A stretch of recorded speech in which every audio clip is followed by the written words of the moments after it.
और माँ की ओर आगे मोक्ष बढ़ें। मोक्ष का मतलब क्या होता है कि आपको अपने इष्ट मतलब माँ कामाख्या के अलावा और कुछ नहीं याद रहना चाहिए, यहाँ तक कि अपना एग्जिस्टेंस भी। तो आप कैसे सोच रहे हो कि मैं इतने सारा जड़ता मतलब क्या, याद रखना कि ये नियम पालना है, उसके रूटीन में डाल दो, वो भी नियम पालना है, उसको भी रूटीन में डाल दो। जो सहज नहीं है, जिसके लिए आपको प्रयास करना पड़ रहा है, मतलब बार बार और रोज करना पड़ेगा वो चीज़, तो उतनी सारे मेमोरीज लेके कैसे आपका मोक्ष होगा? मोक्ष के लिए तो भूलना है ना, आपको छोड़ना है चीज़ों को एक एक करके, और केवल अपने इष्ट को जानना है। ये भी नहीं कि मैं किसी को नहीं ये करूँगी, तो वो भी भटकते रहेगा, क्योंकि तुमने अगर इष्ट को पुकारा नहीं तो कौन सा इष्ट तुमको लेगा? वो तो लेगा ही नहीं अपनी अपनी छत्र छाया में। तो माँ कामाख्या को केवल उतना ही एग्जिस्टेंस रखना है, मैं और मेरी माँ, बस, बाकी कुछ नहीं। यहाँ तक कि मैं भी छूट जाना चाहिए, तब कहाँ जाके मोक्ष होता है। और धाम ब्रह्मांड में पहुंचे। केवल एक ही इष्ट होती है, बाकी हाँ, कोई नहीं। जिसने पैदा किया वही एक ही इष्ट है, इष्ट 50 रूप इष्ट में नहीं होते हैं। इष्ट रूप में पूजने योग्य केवल एक ही हैं, जिनको देवी कहा जा सके, जिनको देवता कहा जा सके, वो केवल एक ही है, वह है माँ कामाख्या क्यों? त्रिपुर क्योंकि सुंदरी। उसने जन्म दिया है सबको। क्योंकि वही जो देवता का जो तत्व होता है वो केवल माँ में ही होता है, बाकी सब में सेवक भाव होता है, देवता का तत्व नहीं होता है, क्योंकि उनके सबके ऊपर कोई न कोई है। भगवान विष्णु है, उनके ऊपर माँ है। भगवान शिव है, उनके ऊपर भगवान विष्णु भी हैं और माँ भी है। भगवान इंद्रादि देवता हैं, अन्य देवता अप्सराएं इत्यादि सब हैं, तो उनके ऊपर शिव जी भी हैं, विष्णु भगवान भी हैं और माँ भी है। तो ये स्वतंत्र नहीं है, जो स्वतंत्र है वो केवल एक ही है, वह है माँ कामाख्या त्रिपुर सुंदरी राजराजेश्वरी पराम्बा। तो उन्हीं की केवल सेवा से हमें मोक्ष प्राप्त होता है, और वह सब कुछ प्राप्त होता है, क्योंकि जहाँ पे माँ की सेविका खड़ी हो जाएगी, बाकी सबके सब देवी देवता असुर पूर्वज अन्य सभी शक्तियों को सरेंडर होना ही पड़ता है। इस और मोक्ष कौन दे सकता है? जिसने आपको पैदा किया हो। जिसने पैदा ही नहीं किया हो, वो क्या आपको मोक्ष देगा? वो कैसे आपको लेगा वापस? ये चीज़ समझने योग्य है कि जब यह बात की जाती है कि परमात्मा कोई पुरुष है, तो यहीं पे देख लेना है, इस स्थान पे ही, इस भूलोक में जो दृश्य है उसी में देख लेना है कि हम सब में से कितने मनुष्य हैं जो अपने पिता से पैदा हुए हों। हम सब माँ से पैदा हुए हैं। इसी प्रकार से जो हमारा जीव भी है वो एक माँ से ही उत्पन्न हो सकता है। अगर आपको यूपीएससी क्रैक करना है तो अपने आप को उस लायक बनाना पड़ता है। वही प्रिपरेशन को हम बोलते हैं मोक्ष की प्रिपरेशन। मोक्ष की प्रिपरेशन मतलब तुम सब स्टैंडर्ड जीव होके सब स्टैंडर्ड मार्क्स लेके यूपीएससी क्रैक नहीं कर सकते, तुम वो प्राप्त नहीं कर सकते, वो पोस्ट प्राप्त नहीं कर सकते। उसके लिए अपने आप को उठाना पड़ेगा पहले, उसकी तैयारी कर करके, प्रिपरेशन करके। तो उसके बाद जब तुम लायक हो जाओगे उस पोस्ट के, तब कहाँ जाके तुमको वहाँ पे प्रवेश मिलेगा। तो मोक्ष का भी ठीक वही है, केवल पढ़ाई का ढोंग करके या नाटक करके मैं इतने देर तक बैठ रहा हूँ, वो नहीं है। तुम वास्तविक रूप से पढ़ाई कर रहे हो जिससे तुम्हें याद हो रहा है, ऐसी कोई तैयारी कर रहे हो जिसके तुम्हारे नॉलेज में कोई वृद्धि हो रही है, तो वो मैटर करता है ना। तुमने कितनी मेहनत की या तुम कितना दिखावा कर रहे हो बाहर जाके, उसका क्या अर्थ रहेगा कि मैं 24 घंटा बैठ रहा हूँ परंतु भेजे हुए कुछ नहीं जा रहा है, दिमाग में कुछ नहीं जा रहा है, और उसके बाद गाने सुन रहे हो तुम, तो उसका क्या अर्थ रहेगा? तो इसीलिए आडंबर का कोई महत्व नहीं है, रिजल्ट का महत्व होना चाहिए। रिजल्ट मेन यह है कि जीव अच्छा बनना चाहिए, उससे उसके विकार पूरे अच्छे होने चाहिए। यदि उसके विकार नहीं हो रहे तो तुम अगर 24 घंटा भी अगर पढ़ाई कर रहे हो और कितना भी बैठ रहे हो और कुछ भी कर रहे हो, कितने भी ट्यूशन क्लासेस तुम ज्वाइन कर रहे हो, परंतु अगर तुम्हारे दिमाग में ही वो चीज़ नहीं आ रही है तो फिर क्या अर्थ रह गया? रिजल्ट तो वही आना है, मतलब तुम्हारा सिलेक्शन नहीं होगा। तो ये वही आडंबर है जो तुम बोलते हो मैंने तो इतना चालीसा गा लिया, इतना स्तोत्र कर लिया, नंगे पैर में चल के वहाँ पे चला गया, उपवास करता हूँ, परंतु अगर उस चीज़ से तुम्हारे अगर विकारों में कोई अगर रत्ती मात्र भी अगर फर्क नहीं हो रहा, उल्टा बढ़ रहे तुम्हारे विकार, क्योंकि अहंकार बढ़ रहा है उससे, तो फिर वो तो अपने आप को मूर्ख घुमाना हो गया ना। तो वैसा नहीं कर सकते। चीज़ें जो है कि ये करना ही है या वो नहीं ही करना है, इन दो चीज़ों के पचड़े में जो जीव पड़ा है वो कभी भी मुक्त नहीं हो सकता, मोक्ष को प्राप्त नहीं हो सकता है। तो जिनकी सेवा वो महाविष्णु और वो विष्णु करते हैं, उन माँ की सेवा के द्वारा ही केवल मोक्ष प्राप्त किया जा सकता है। और उन माँ की सेवा में मोक्ष कैसे प्राप्त करना होगा? सबसे पहले मुक्त होना पड़ेगा। तो उस मुक्ति के लिए क्या किया जाए? मुक्ति के लिए सबसे पहले सभी प्रकार के आडंबरों का परित्याग करना चाहिए। ये जानना पड़ेगा पहले, ये एक्नॉलेज करना पड़ेगा कि आडंबर है क्या। जो भी चीज़ें जो हमसे कोई बोले कि देवी देवता के लिए ये चीज़ करनी है, तो सबसे पहला प्रश्न हमको ये पूछना चाहिए कि देवी देवता के लोक में क्या वो चीज़ का कोई महत्व है। अगर कोई हमको बोल रहा है कि नहीं ये भगवान को ये चीज़ हमको प्रदान करनी है, कि ये भगवान को 56 भोग लगाना है, ये भगवान को जो है हमको मोदक चढ़ाने हैं, ये भगवान को हमको जो है मदिरा चढ़ानी है, ये भगवान को हमको मांस चढ़ाना है। तो सबसे पहले हमें ये सोचना है कि क्या उस भगवान को उस चीज़ की आवश्यकता है और क्या उनके लोक में वो चीज़ होती है।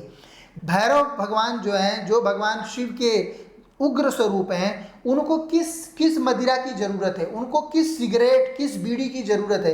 अभी कुछ दिन पहले हमारे पास एक वीडियो भेजा गया था कि एक बच्चा है, उसके ऊपर बोल रहे हैं भैरव की सवारी आ रही है, तो वो बीड़ी पी रहा है, वहाँ पे सिगरेट पी रहा है। अनेक बच्चे पूरे देश भर में अनेक दरबार भैरव के नाम पे चलते हैं, जिसमें कि भैरव कुछ भी इस प्रकार से अपभ्रंश करके शब्दों का उपयोग करके दरबार चलते हैं, जिनमें कि यही चीज़ें वो लोग वहाँ पे करवा रहे हैं कि बीड़ी सिगरेट जो है वहाँ पे साधक उपासक है जिसके ऊपर सवारी आई है वो पी रहा है। तो सबसे पहले हमें ये सोचना है, यदि वो भैरव बाबा होते तो क्या वो बीड़ी सिगरेट जैसी चीज़ें पीते। पहली बात ये सोचना है, भैरव लोक में क्या बीड़ी सिगरेट होता है? बीड़ी सिगरेट जा सकता है? बीड़ी सिगरेट में आपको एक पत्ता लेना है या एक पेज लेना है, उसमें आपको टोबैको को प्रोसेस करके डालना है, फिर उसको आपको बांधना, लपेटना है, फिर उसमें अग्नि लगानी है, तब जाके वो उपभोग के लायक होती है। तो इतनी मल्टीपल प्रोसेस्ड चीज़ जिसमें कि इतना ह्यूमन इंटरवेंशन है, क्या वो चीज़ देवता के लोक में एग्जिस्ट भी कर सकती है? जरूरत है गंगा जल की, जरूरत जो मुक्त नहीं हुए हैं उनको है। जो परम मुक्त शिव है, जो निराकार ब्रह्म के रूप में पूजित है, उन शिव को इस प्रकार के आडंबरों की क्या जरूरत है? शिव जी धतूरा लेके क्या करेंगे? शिव जी बेर लेके क्या करेंगे? फिर उसके अराउंड 3000 नियम बना दिए गए कि शिवलिंग पे जो अर्पित है उसका भक्षण नहीं किया जा सकता। क्यों नहीं किया जा सकता? अगर कोई स्टोन जो अच्छी तरह से धुला हुआ हो, उस पर से कोई चीज़ प्रवाहित की गई हो, उसको या फिर उस पर कुछ चीज़ चढ़ाया गया हो, तो उसमें कुछ भेद आ रहा है? नहीं आ रहा है। परंतु ये नियम क्यों बनाए गए? क्योंकि उसके पीछे में ये बात सब जो नियम बनाने वाले थे वो जानते थे कि जो चीज़ें शिवलिंग पे चढ़ाई जा रही हैं उनका भक्षण कोई न कोई पिशाच, कोई न कोई भूत प्रेत ही कर रहा है, न कि भगवान भोलेनाथ शिव या सदाशिव कर रहे हैं।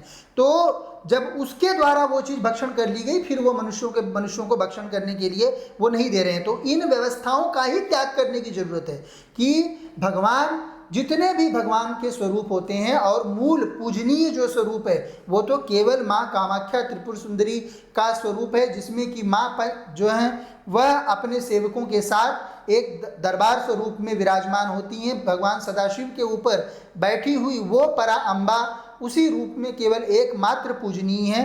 सेवकों की पूजा करने से उसे ब्राइब करना कहा जाता है, उसमें याचना करने की भावना नहीं आती है। तो यदि याचना करनी है, कुछ प्राप्त करना है, मोक्ष प्राप्त करना हो, चाहे यहाँ पे आर्थिक कुछ प्राप्त करना हो, वो राजा से प्राप्त किया जाता है, सेवकों से नहीं प्राप्त किया। तो सेवकों से जब प्राप्त करने का प्रयास करेंगे, जब जो वहाँ पे जब करप्शन आएगा, तो उस करप्शन में सदैव ऐसे अनेकानेक जो हैं बिचौलिए, मिडलमैन आ जाएंगे, जो पराजगत की छोटी छोटी शक्तियाँ, जो मृत जीव हैं, मृत मनुष्य हैं, मृत साधक हैं, यही लोग आकर आप लोगों का भोग पूर्ण रूप से ग्रहण कर रहे हैं। अब हर जीव की बलि नहीं दी जाती है, जिस जीव के विकार सही नहीं है उसकी बलि नहीं दी जा सकती है।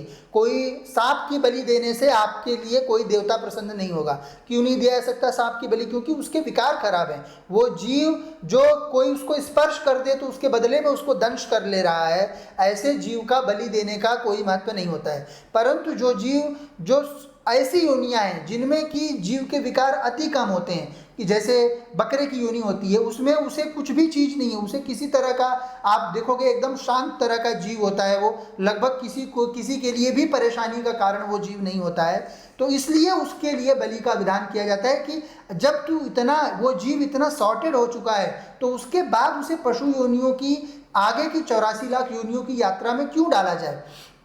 तो इसलिए उसका बलि करके उसके मुंड का भी या फिर उसके संपूर्ण शरीर का भी जो है वह एक हवन कर दिया जाता है, कि जो पद्धति जो एक इष्ट प्राप्त मनुष्य है उसके लिए अंतिम विधान जो है, वही विधान उस जीव को भी उपलब्ध करा दिया जाए। तो इसमें एक और चीज़ हम देख रहे हैं कि जो देवता के नियम हैं वो सभी धर्मों में समान है, यानी कि चाहे हिंदू रहे, चाहे मुस्लिम रहे, चाहे ईसाई रहे, चाहे सिख रहे, चाहे बुद्ध रहे, चाहे जैन रहे, चाहे अन्य अनेकानेक हजारों धर्म संप्रदाय इस संसार में चल रहे हैं, उनमें सब में ये विधान समान है। अब कुछ जो धर्म हैं जिनमें कि मनुष्यों द्वारा निर्मित हैं, यानी कि किसी पराशक्ति, किसी देवता से बिना संपर्क हुए जो धर्म और संप्रदाय बनाए गए हैं, उनमें थोड़ा बहुत इधर उधर भेदभाव हो सकता है, परंतु जो प्रोमिनेंट धर्म है, जो टॉप 3 टॉप 4 के धर्म हैं, उनमें नियम समान है। सबसे पहली चीज क्या करते हैं, वो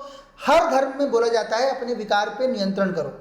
हर धर्म में जो सकारात्मक धर्म है, जो बड़े धर्म है, उनमें सब में बोला जाता है अपने विकारों पर, खट विकारों पर नियंत्रण करो। विस्तार में बताइए ना कि आप में क्या बोलते हैं कि कुछ भी गलती होती है तो जाके अपने फादर से फॉरगिवनेस मांगिए, मतलब वहाँ पे सॉरी बोलिए, अपोलोजाइज करिए कि नहीं ये मुझसे गलती हुई है, मैं आइंदा से ये नहीं करूँगा, मतलब करेक्ट करना है अपने आप को। पर उसमें गिल्ट रहता है, ये उस धर्म में भी है। तो मुस्लिम में भी जाओगे तो वही बोलते हैं अल्लाह के नेक बंदे बनो, ऐसे मत करो, तुम्हें स्वीकारेगा नहीं, वो अपनाएगा नहीं अल्लाह, यही बोलते हैं ना। हमारे यहाँ पे भी वही है। अब कुछ लोग होते हैं जो आडम्बरी है, उनको छोड़ के ही हमको बात करनी चाहिए, क्योंकि वो कोई हमारे वास्तविक रूप से कोई धर्म का पालन करने वाले नहीं हैं। तो जो हमारे भी धर्म में है वो यही है कि अच्छे बनो, विकार नियंत्रण करो। ये हमारे उपनिषदों में भी लिखा है, बहुत सारे लोगों ने, बहुत महान लोगों ने भी बताया है पूर्व में। उसके साथ में बलि का विधान सभी प्रोमिनेंट धर्मों में होता है। क्रिश्चियन लोग भी बलि करते हैं, मुस्लिम लोग भी बलि करते हैं, और हिंदुओं में भी बलि का शाश्वत विधान है। जो स्थावर जीव होता है वो अति जड़तापूर्ण होता है, इसीलिए ये कहा जाता है कि माँ को कभी भी जो वेजिटेरियन चीज़ें होती हैं उनका भोग नहीं लगाना है, क्योंकि वो जीव देवी देवताओं को नहीं चाहिए, देवी देवताओं को ग्रेन्स नहीं चाहिए, देवी देवताओं को पेड़ पौधे ये सब भेंट के रूप में, बलि के रूप में नहीं चाहिए। क्यों नहीं चाहिए? क्योंकि उनको अभी लंबी यात्रा और तय करनी है। बकरा ऑलरेडी ऊन यात्रा से आया हुआ रहता है। क्यों? अगर सबसे जो खराब जीव रहता है वो पेड़ बनता है, पेड़ से उसकी उत्पत्ति होती है। क्यों? क्योंकि वो इतना मतलब जड़ हो जाता है कि वो अपना रक्षण, मतलब उसको सब फील तो होते रहता है, परंतु वो अपना रक्षण तक नहीं कर सकता है, हिल नहीं सकता, इतनी उसमें जड़ता रहती है। इतनी ज्यादा गलती उसने, जब वह मनुष्य था तो उसने की हुई रहती है।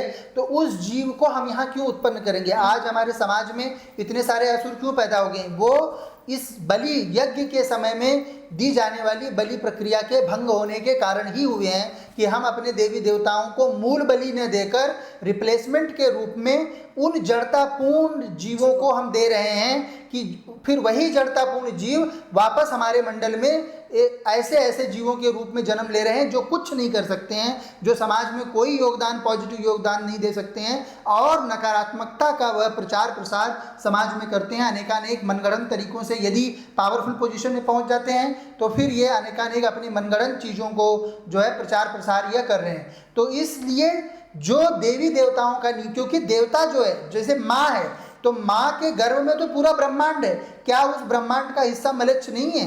क्या उस ब्रह्मांड का हिस्सा कोई अन्य धर्म के जीव नहीं है? वो सभी हैं। तो इसीलिए वो कोई भी धर्म मानते हो, देवता का नाम उन्होंने कुछ भी रखा हो, लेकिन जो धर्म पालने की विधान है वो पूरा कांस्टेंट ही रहेगा, कि जो उनमें होता है कि पूरे समय वो अन्य नाम से बोलकर, परंतु वही चीज एक जो भी मलेच्छ धर्म है उनमें एक बात कांस्टेंट मानी जाएगी कि वो एक गुरु को और उसके ऊपर एक निराकार स्वरूप को वो सदैव मानते रहते हैं। वो निराकार स्वरूप माँ ही होती हैं, माँ का ही रूप स्वरूप होता है। पर चूंकि उनके गुरुओं में इतना सामर्थ्य नहीं था, इतना सामर्थ्य नहीं होता है कि माँ के स्वरूप को जान सकें, तो उसे उन्होंने छोड़ दिया है। जैसे कि वेदों ने भी वही चीज़ की है। वेदों ने अंततः पुरुष को बोल दिया कि उस पुरुष को, उस परम पुरुष को हम डिफाइन नहीं कर सकते हैं। तो उस देवी देवता हैं, उनको किसी प्रकार के खान पान की जरूरत नहीं होती है। यही आप अभी अपने जो योगी लोग होते हैं, जो साधक होते हैं, ये बातें गृहस्थों को ज़्यादा नहीं बताऊंगी,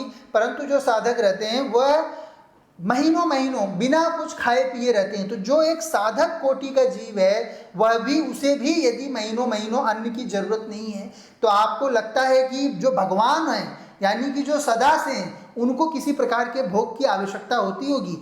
तो वो भोग ले कौन रहा है? वो भोग ले रहे हैं वो जीव जो कि गणेश जी के नाम पर आडंबरी सेवा किए, उसके बाद उन्हें गणेश जी का लोक नहीं मिला।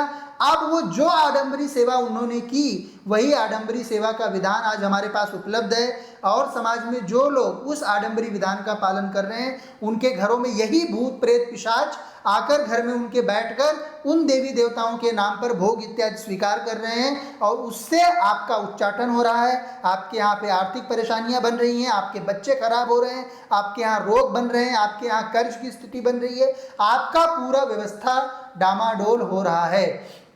तो कभी भी किसी भी देवता को किसी भी प्रकार का भोग नहीं देना चाहिए। केवल और केवल जिस भी देवता को देना हो उसे केवल बलि देनी है, और जो देवता बलि नहीं लेता है उसकी पूजा ही नहीं होनी चाहिए, वो चाहे कोई भी देवता हो। कि सबसे अच्छा कि माँ कामाख्या में पूर्ण शरणागत होकर माँ की ही सेवा करें। माँ ही सभी देवताओं की शक्ति है, वो विष्णु की भी शक्ति है, शिव की भी शक्ति है, गणेश की भी शक्ति है, अन्य भी जो भी देवी देवता हैं उन सबकी शक्ति के रूप में माँ का उग्र स्वरूप हर देवता का होता है, चाहे जो हो। इस पूरी सृष्टि में सभी देवी जितनी भी है, सभी देवता जितने भी, उनका एक उग्र स्वरूप होता है। वो उग्र स्वरूप के इसमें, क्योंकि उनका काम होता है सृष्टि चलाना, मतलब उनका काम क्या है, आपसे जीव लेंगे और फिर वही जीव पैदा करेंगे। वो सीधा कॉन्ट्रैक्ट है। आप जीव नहीं दोगे तो जो जीव दोगे, प्रदान करोगे, चाहे नारियल दोगे तो नारियल टाइप का जीव आपके इसमें आ जाएगा, जिसकी जड़ता इतनी है, जो खराब क्वालिटी का है, जिसको आपने पूरा उसका भंग करके उसको उसमें डाल दिया।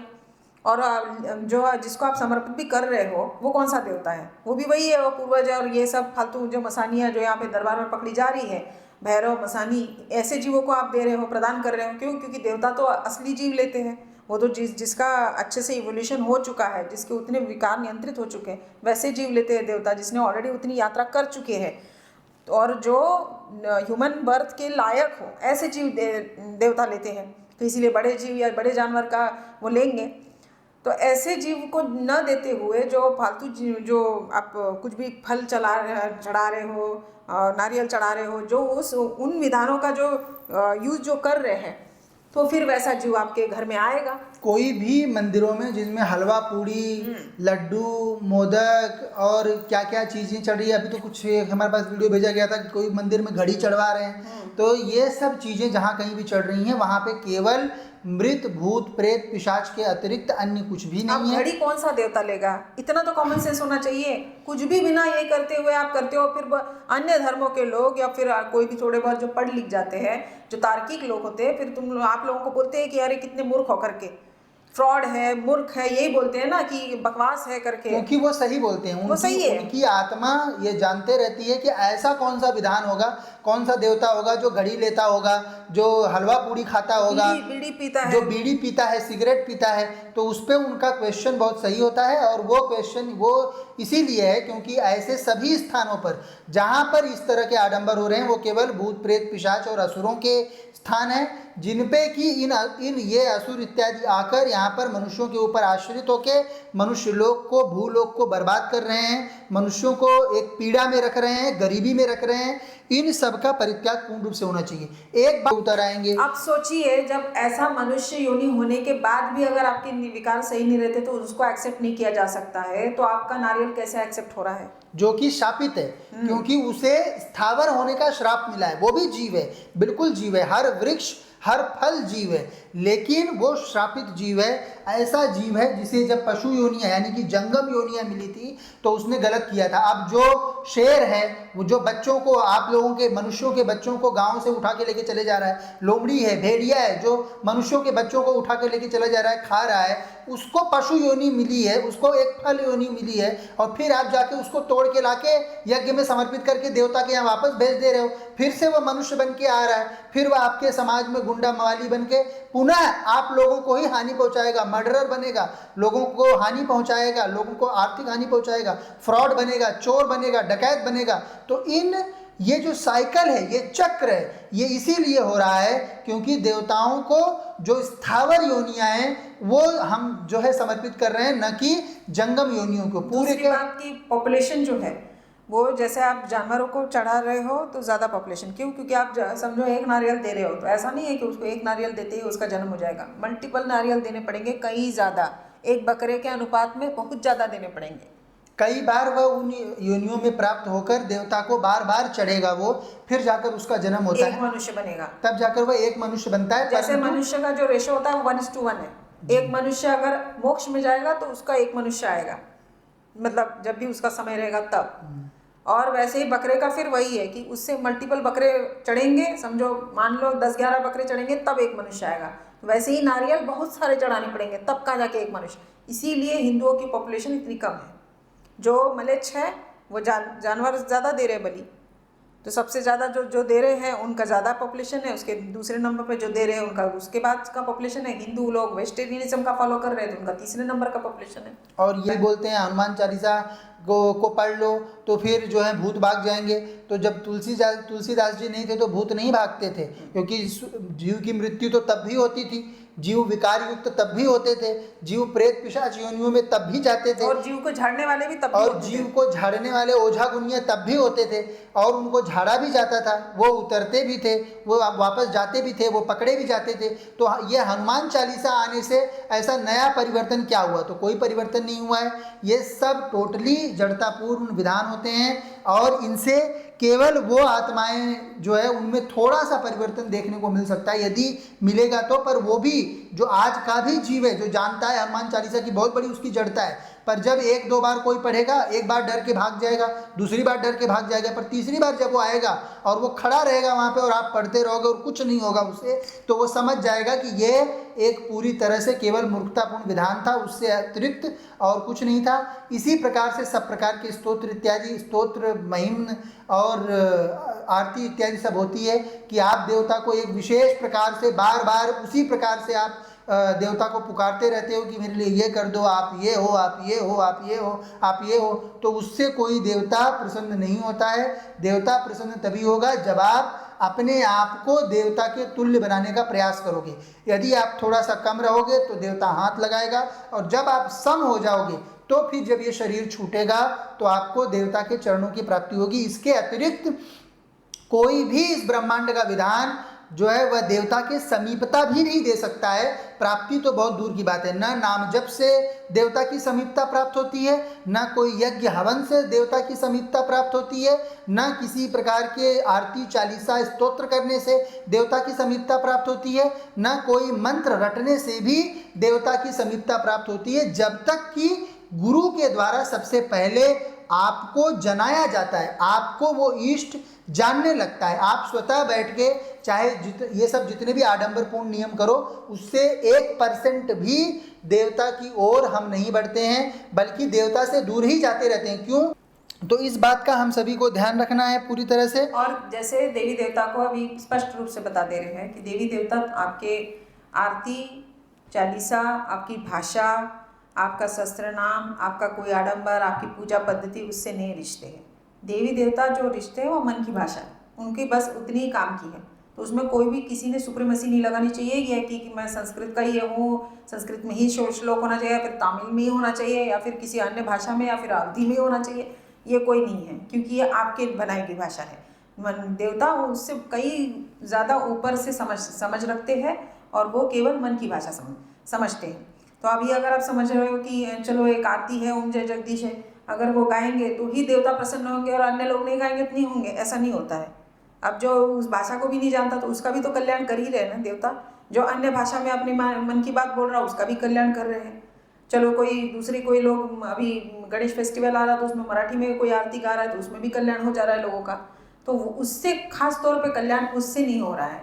मन की भाषा जो है, जो मन है तुम्हारा, जो विकार है, जो फॉरगिवनेस और माफ़ी मांगने का जो आपका तरीका है, उसके लिए जो भी चीज़ है उस मानसिकता के लिए उस पे देवता चलते हैं।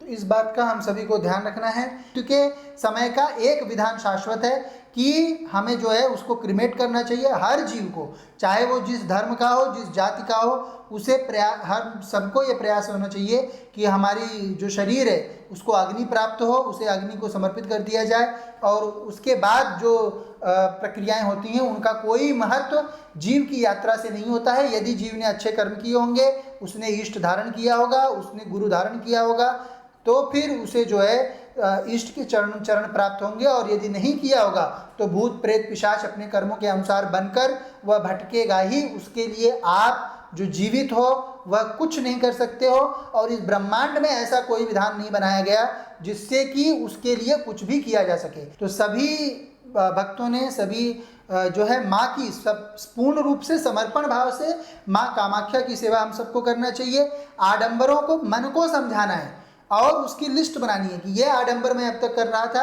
अब इसको नहीं करूँगा, अब इसको नहीं करूँगा। लिस्ट बनाने की आदतें डालनी चाहिए। अपने में जो भी बुरी चीज़ें हों उसका लिस्ट बनाना चाहिए, और एक एक करके उन जड़ताओं का परित्याग हम सभी को करना चाहिए, ताकि हम पूर्ण रूप से स्वतंत्र हों।